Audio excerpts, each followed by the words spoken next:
Hola amigos, soy William Neira. Les comparto mi aportación en la asignatura Metodología de la Investigación Científica.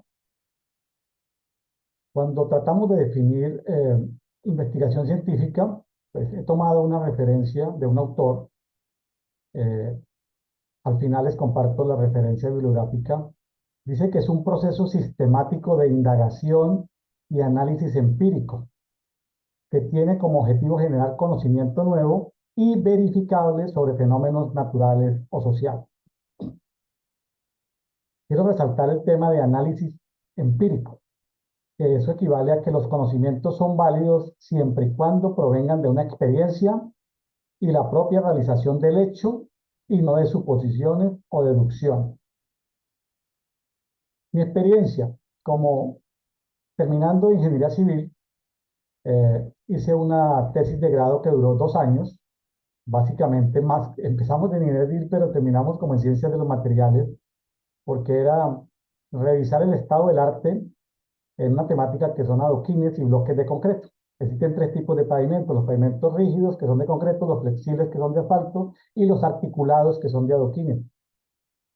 Revisamos como unas 500 fuentes bibliográficas del estado del arte, en inglés, en español, en portugués, en italiano. Ahí nos demoramos como 6 meses. El Instituto Colombiano de Productores de Cemento nos proveyó las fuentes originales para eso.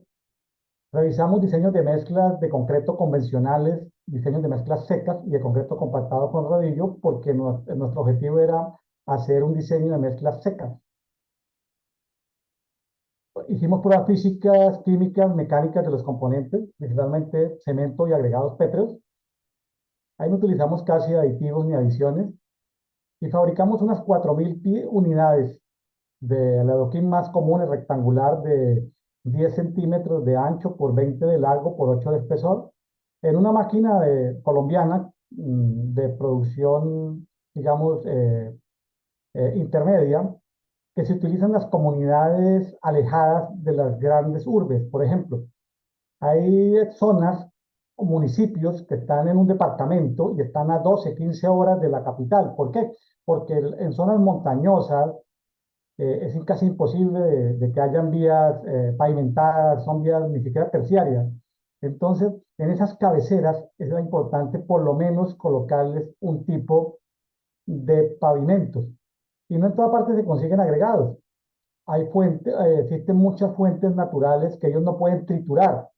Entonces, las arenas con cemento, el cemento llega en sacos, las arenas que salen de más que todo de ríos, de quebradas, se puede aprovechar para hacer este tipo de adoquines. Entonces, la idea era como pavimentar o cementar, pavimentar las calles de muchas cabeceras, digamos, de pequeñas poblados muy pequeños, pequeñas, donde hay 20, 30 casitas, 50 casitas en zonas muy alejadas. Pues tuvimos que fallar, es decir, pasar por una máquina, método de flexión, para ver el módulo de rotura de estas 4.000 unidades, que fueron hechas con diseños de mezclas, con diferentes componentes, etcétera. Pues ahí lo único que utilizamos fue estadística descriptiva tipo Excel.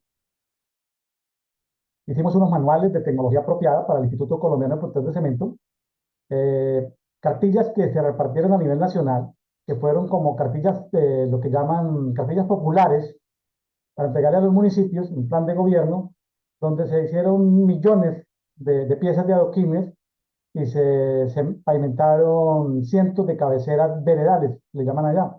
Entonces sí trajo mucha aplicación en programas de desarrollo comunitario lo que hicimos, de tal manera que inclusive en el concurso nacional de tesis de grado de ingenieros civiles ocupamos con mi compañero el tercer lugar en Cartagena, Colombia. Entonces, y una vez terminando esto, porque duramos 2 años haciendo la tesis de grado, pues tenía trabajo como profesor universitario y tenía trabajo como consultor para los municipios en temas de pavimentación, y tenía trabajo en la industria cementera. Entonces, si le están buscando, es decir, son cosas que se le abren a uno por hacer una investigación dedicada. Ya en el doctorado de educación, eh, he hecho 3 trabajos. Uno, inicialmente estaba muy emocionado con aplicar todas las técnicas de sistemas de información geográfico para ubicación de nuevas escuelas.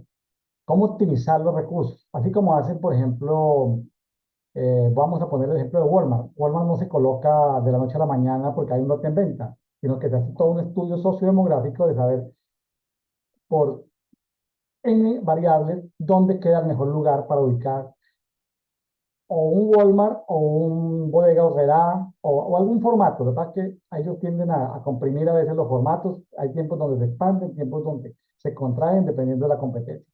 Pero en la entidad territorial donde estuvimos en México, pues ni las autoridades de gobierno, de Secretaría de Educación estaban interesados, ni los sindicatos querían perder el control sobre las sedes ya establecidas. Entonces, no pasó nada. Hasta ahí llegamos.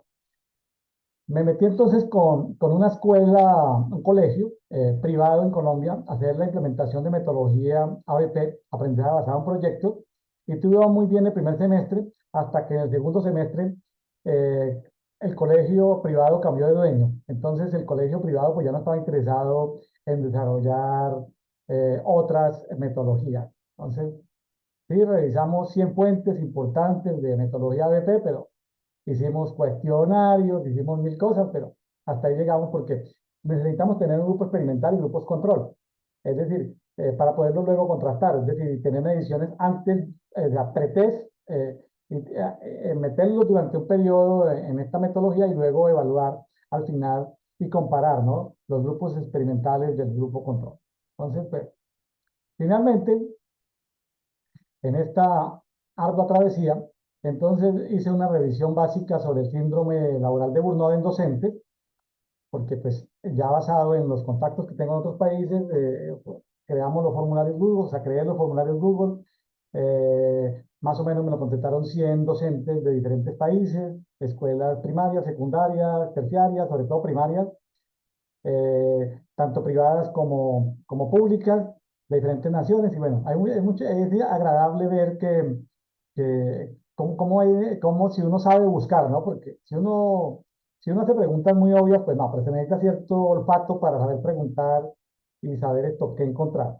Pues sí, la estadística descriptiva, la información sociodemográfica, que es una información que se presenta, pero que es interesante ver. Y ahí sí tuve que echar mano de la herramienta de análisis estadístico, una herramienta que se llama SPSS, una herramienta de manejo estadístico, y pues estamos en este momento todavía estoy en proceso de construir un artículo científico. Formas en que se investiga, pues lo que yo sé, porque yo tampoco sé, de algunas cosas sé mucho y de otras cosas sé poco. De lo que yo sé, que se investiga, pues que se hace un énfasis de la metodología de la investigación en educación llamemos terciaria, es decir, licenciaturas, maestrías, doctorados, y que existen redes de investigación públicas y privadas. Hasta ahí es lo que yo entiendo que como que se investiga formalmente. Sin embargo, formas en que se puede investigar. Yo creo que es importante crear condiciones de arranque en planes, programas y proyectos con el conocimiento del estado del arte. Es decir, no se vale que todo el mundo, se habla mucho de lluvia de ideas, de lluvia de ideas, de tormenta de ideas, pero es que eh, no todo el mundo es competente. ¿Sí? Qué bueno incluirlos a todos, pero entonces es bueno hacer lluvia de ideas, pero siempre y cuando la gente haya conocido el estado del arte. Es decir, si vamos a hacer una lluvia de ideas sobre un tema, primero capacitémonos en las 10 fuentes o las 5 fuentes bibliográficas más importantes sobre el tema y luego sí pasamos a la lluvia de ideas. El problema es que la gente se sienta a hacer lluvia de ideas sin tener absolutamente ni la más remota idea del tema. Entonces, eso es una perdera de tiempo. Pero te hace una lluvia de ideas donde la gente ya ha incorporado el conocimiento del estado del arte, es decir, lo que en lenguajes académicos se llama marco teórico, sí es muy productivo. Ahora, formas en que se puede investigar. No solamente es el hacer, sino el no hacer. Por ejemplo, no aceptar suposiciones, ¿sí? Como hacen la mayoría de los periodistas. Ellos deben informar hechos, no dar opiniones, pero a veces confunden los hechos con las opiniones y terminan confundiendo al auditorio. Pero no aceptar suposiciones ni deducciones. ¿Sí? La gente es muy dada a inferir cosas. Ay, conocí a un colombiano y es muy lindo y es muy buena persona, pero eso no, con un solo dato no puede inferir que toda la población de ese país es así de guapa, así de hermosa. No, no se puede inferir. Entonces la gente tiende a inferir. Claro, uno si está en la reunión de las abuelas y las tías, pues uno deja que ellas infieran porque uno no va a dañar el ambiente, pero hay reuniones de trabajo donde no se vale que se infiera porque por género, por sexo, por raza, por color, por forma de la cara, por si tiene, es decir, no se pueden hacer deducciones ni suposiciones. Y hay que fomentar el pensamiento científico. Eso es importante, fomentar el pensamiento científico desde niños. ¿Cómo se genera ciencia? Pues hay que fomentar la educación científica desde edades tempranas. Por lo menos que el niño, si va a hablar del agua, que mire unos 10 videos del agua antes de arrancar de cero, ¿no? Que mire ciertas cosas, ¿no? De acuerdo a su edad, se puede desarrollar la mente científica. Hay que invertir en infraestructura de investigación, pues eso tiene que ver los estados, las empresas, la sociedad, promover la colaboración interdisciplinaria. Qué chévere sería, por ejemplo, ver, por ejemplo, una investigación en esta UNARE, en esta universidad UNARE, donde haya, por ejemplo, un compañero de educación, uno de gestión empresarial y uno de derecho. Qué interesante, ¿no? Porque la colaboración interdisciplinaria permite grandes aportaciones desde su punto de vista. ¿Sí? Por ejemplo, doy un ejemplo, la creación de una escuela privada en Cancún. Entonces, el uno se encarga del tema jurídico, el otro se encarga del tema negocio y el otro se encarga del tema didáctico, pedagógico, diseño curricular. Entonces, este tipo de trabajo interdisciplinario es maravilloso.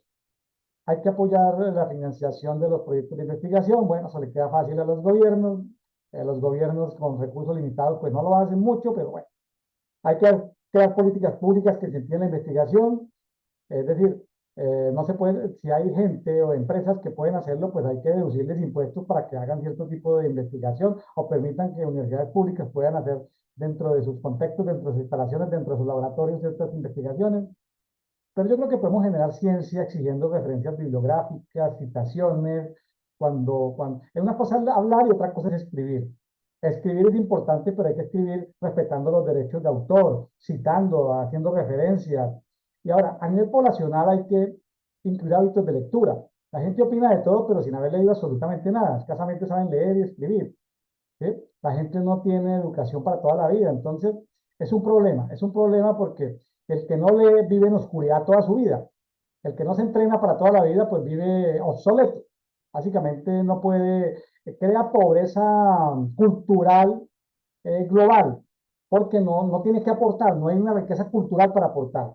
Entonces, incluir hábitos de lectura y bueno, y fomentar mucho más la escritura de artículos científicos, porque ¿quién lee una tesis de grado? En un artículo científico sí lo lee fácilmente cualquier persona. 8 o 10 páginas lo lee fácilmente una persona en un rato, mientras uno no le va a dedicar tiempo a leer una tesis. Sí, es una cosa demasiado extensa, por muy interesante que sea. Entonces, no lo sé. Es como mi punto de vista y lo está diciendo una persona que ha leído más de 2000 libros y que ha comprado en la librería más de 5000 libros. O sea, y que pues, soy amante de la lectura, pero me parece un ladrillo pesado leer una tesis de grado. En cambio, un artículo científico me parece más importante que inclusive que un libro. Pues hay que guardar las proporciones, pero hay artículos científicos de unas temáticas espectaculares.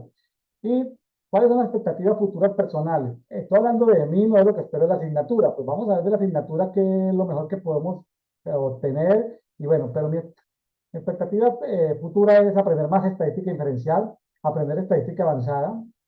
Eh, Siento que mis conocimientos son apenas muy básicos.